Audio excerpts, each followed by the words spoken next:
ये जो राणा साहब ने भट्टी साहब ये बात की है, आप इससे क्या तज्जिया करते हैं? क्या वो ये इशारा करने की कोशिश कर रहे हैं कि ऐसा कुछ नहीं हुआ, ऑपोजिशन ने जानबूझकर ये सारा सिनेरियो किया है या सीन क्रिएट किया है कि कहीं हाइप मिले थोड़ी सी उनके इत्तेहाद को या कहीं अटेंशन मिले इत्तेहाद को? मैडम शेख इफ्तिखार आरिफ साहब का शेर है कि ये वक्त किसकी रौनक पे खाक डाल गया, ये वक्त किसकी रौनक पे खाक डाल गया, ये कौन बोल रहा था खुदा के लहजे में।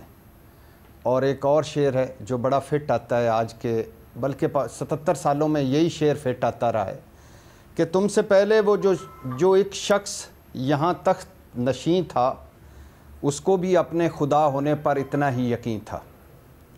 मैडम शेख, जब हुकूमत हवा के घोड़े पर होती है, जब हुकूमत ताकत में होती है, जब हुकूमत ख़ुद को अक्ले कुल समझती है, तब हुकूमत चमुखी लड़ाइयाँ लड़ने शुरू कर देती है। तब हर फ्रंट खोल लेती है हुकूमत और हर फैसला ताकत से करती है। और फिर यही गलतियाँ, यही पॉलिसी, यही हिकमत अमली ब्लंडर्स में बदलती हैं और हुकूमतों का जवाल शुरू हो जाता है। मैडम शेख, इस्लामाबाद के एक होटल के एक हाल में चंद सौ अफराद की कॉन्फ्रेंस, क्या ये दफ़ा 144 की खिलाफ वर्जी थी? क्या ये VPN की तरह गैर शरई इज्तिमा था? क्या ये एक्स की तरह मुल्क दुश्मनों का इकट्ठ था कि हम इसे बंद ही कर दें, हाल बंद कर दें, ताले लगा दें? क्या इससे मुल्क की सलामती ख़तरे में पड़ रही थी? क्या इससे चैम्पियंस ट्रॉफी पर हर्ज हो रहा था या UAE के वली अहद के आने का कोई ऐसा उसमें गड़बड़ का इम्कान था? क्या इन चंद सौ अफराद ने सड़कें बंद कर की थीं, शाहराहें बंद की थीं, रेड जोन की तरफ मार्च किया था, पार्लियामेंट पर हमला करने जा रहे थे, या कहीं ये डी चौक पर आकर बैठ गए थे?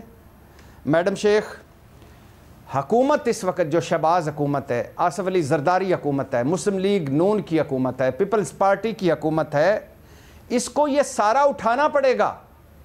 अब कोई नहीं मानेगा कि भाई हम तो बेबस थे, हम बेख्तियार थे। आज इमरान खान साहब अगर ये बात कर रहे हैं कि मैं बेबस था, बेख्तियार था, कोई उनकी नहीं मान रहा, क्योंकि भाई उस वक्त आप वज़ीर आज़म थे, आप प्रोटोकॉल इंजॉय कर रहे थे, आप जो अपने फैसले करना चाहते थे वो कर लेते थे। तो ये अब लैम एक्सक्यूज़, ये जो दरमियानी रस्ते अब ये नहीं होने चाहिए। असल में बात मैडम शेख ये है कि 26वीं आईनी तरमीम के बाद अदलिया मुहाज पर इत्मीनान है, पीका काला कानून के बाद सहाफ़ती मैदान पर इत्मीनान है, सहाफ़ती मुहाज पर।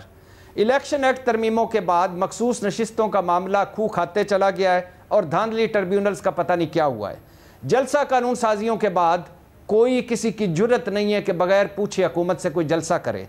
सियासी मुखालफीन दीवार के साथ हैं और ये जो कर्जे मिल रहे हैं और कर्ज़ों की किस्त इस साल नहीं देंगे, अगले साल देंगे, इसको जो ये मुआशी इंडिकेटर्स कह रहे हैं और इसका जो ये वक्ती रिलीफ है और ये जो इसको अब बढ़ा चढ़ाकर 60 सफ़ात पर 293 तस्वीरें मरियम नवाज़ की और वो मरियम कप्तान और शहबाज उड़ान पाकिस्तान के इश्तिहार चल रहे हैं, ये वो चीज़ें हैं जिसकी वजह से हुकूमत इस वक्त समझती है कि पता नहीं उसने क्या तीर मार लिया है। ठीक है, नहीं भाई नहीं, अभी फार्म 45 फार्म 47 का झगड़ा मौजूद है, अभी जजेस के खतूत उस पर कोई फैसला नहीं हुआ, अभी पीका मामला खत्म नहीं हुआ, अभी 26वीं आईनी तरमीम का मामला चल रहा है। ये जो कह रहे हैं ना कि रावी चैन ही चैल दिख रहा है, और इसी वजह से मैडम शेख आप जरा इनका माइंड सेट देखें। अब जरा हम एंकर्स को देख लेते हैं, साफियों को देख लेते हैं, ये क्या कर रहे हैं भाई? कोई घर में काम उसके हो गए, जाओ काम करो आपने। अरे KP हाउस की तो 2012-14 में लीज मुकम्मल हो गई थी, खत्म हो गई थी, इसको सील कर दो। अरे पतन जिसने धांधली और जबर के 64 नए ज़राए रिपोर्ट छापी, ये तो 2019 से गैर कानूनी चल रही थी, ज़रा इसको भी सील कर दो। तो मैडम शेख, इनसे दरख्वास्त ये है कि भाईजान जाली मुकदमे, मन घड़त मुकदमे आपके सामने आएंगे मेरी हुकूमत साहबा। चादर चार दीवारी का तकद्दुस आपका भी पामाल नहीं रहेगा। आखिरी 2 जुमले, और बुनियादी इंसानी हकूक वो भी आपको भुगतना पड़ेंगे। तो कहना यह है कि इख्तलाफ करना जुर्म ना बनाएं, सवाल उठाना जुर्म ना बनाएं, मुखालिफ राय को जुर्म ना बनाएं और अपने लिए वो गड्ढे ना खोदें जिसमें आप कल खुद गिरेंगे। सर ये तो सही है, लेकिन जब ये कहती है हुकूमत, हालांकि किसी भी तरह से जस्टिफाइड नहीं है उनकी खामोशी या उनका किसी और पर ब्लेम डालना, बट ऑपोजिशन भी तो नाम नहीं ले रही ना खुल के। अगर वो समझते हैं कि किसी और के हुक्म पर ये सब कुछ हो रहा है तो नाम क्यों नहीं लेती ऑपोजिशन खुलकर? मैडम शेख, हुकूमत में कौन है? आज आप इमरान खान को मेरे सामने अभी आप दें कि जो कुछ इमरान खान के दौर में हुआ है वो इमरान खान ने नहीं किया, तो हम आगे बढ़ते हैं, फिर आगे आज पे आ जाते हैं। इशू ये है कि मैडम शेख हुकूमत कौन है? आसिफ अली जरदारी, नवाज शरीफ, शहबाज शरीफ, मरियम नवाज, बिलावल भुट्टो के होते हुए भला किसी और पे ज्यादा जिम्मेदारी जमहूरी हुकूमत की? मल साहब देखिए, हमारे यहाँ ओवरऑल डेमोक्रेटिक डिक्लाइन है और ये जमहूरी जवाल जो है ये बहुत वाज़े तौर पे नज़र आ रहा है। ना उनकी रस्म नहीं है, ना अपनी बात नहीं। ये जो सूरत हाल है आप देख लें, अदलिया का हाल देख लें, सियासत का हाल देख लें, पार्लियामेंट का हाल देख लें, मीडिया का हाल देख लें, ओवरऑल डेमोक्रेटिक डिक्लाइन नज़र आता है, डिक्टेटोरियल डेमोक्रेटिक ऑर्डर नज़र आ रहा है।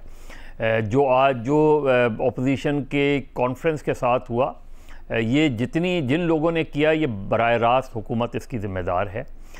ये राना सनाउल्लाह साहब का कहना बिल्कुल गलत है, उन्हें अच्छी तरह पता है ये हुकूमत को किससे ख़तरा है, किन से ख़दशात हैं, ये बहुत वाज़े है इस चीज़ में।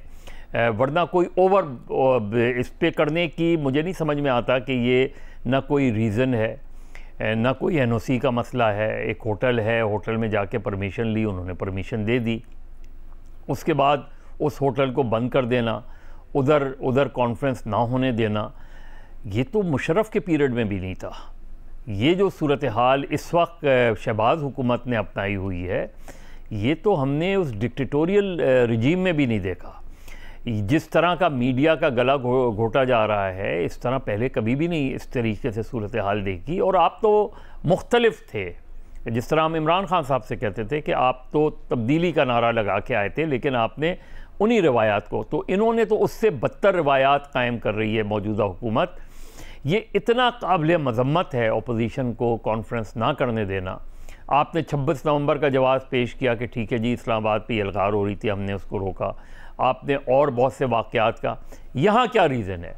कोई एक रीज़न बता दें, ठीक है, कौन सी वजह थी जिसकी वजह से कॉन्फ्रेंस नहीं होने दी गई, परमिशन नहीं दी गई उसमें। और देखें, जर्नलिज़म जो है, ख़बर जो है वो अनयूजुअल इवेंट का नाम होती है। एक नॉर्मल इवेंट होता, एक नॉर्मल आके वो मीडिया से टॉक कर लेते, प्रेस रिलीज़ जारी हो जाती, ख़त्म होती।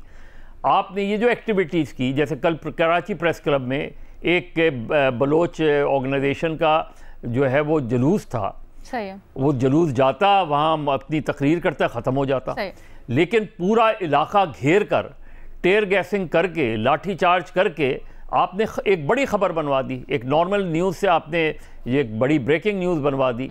ये माइंडसेट है, ये हमारी हुकूमत का, हमारी ब्यूरोक्रेट्स का, हमारी सिविल सर्विस का, ये एक वो माइंडसेट है जो साल से चला आ रहा है कि जी इस तरह हैंडल कर लो, पूरा रास्ते कॉर्डन ऑफ कर दो। हैंडल नहीं बल्कि मिस हैंडल हो जाता है इशू, जाहिर है खबर बन जाती है ना, एक बड़ी खबर बना देते हैं ना। इसमें इसकी कोई जस्टिफिकेशन नहीं थी कल वो जो हुआ, और इससे हुकूमत को जर्रा बराबर फायदा नहीं बल्कि बहुत ज्यादा नुकसान होगा। ठीक है शहजाद। अलीना, कभी आपने बत्तख को स्विम करते हुए देखा है? सेल जो डक्स होती है ना, ज़ाहिर वो आपको नजर आएंगे कि बड़े स्मूथली पानी पे सेल कर रही होती है, स्विम कर रही होती है, लेकिन नीचे उनके पांव बहुत तेजी से घूम रहे होते हैं, एक हलचल मची हुई होती है पानी के नीचे। तो आपको लग रहा होता है बड़े इत्मीनान से वो स्विम कर रही है, लेकिन ऐसा होता नहीं, उसके पैर बहुत तेजी से चल रहे होते हैं नीचे। आप हुकूमत से मिला रहे हैं। हुकूमत का भी ये हाल लगता है कि बज़ाहिर तो ये लगता है कि बड़े स्ट्रांग है, लेकिन अंदर कोई हलचल जरूर है इनके, जिस वजह से ये इस किस्म के इकदाम दे रहे हैं, वरना तो कोई और जरूरत नहीं होती, ना और कोई जस्टिफिकेशन है इसकी।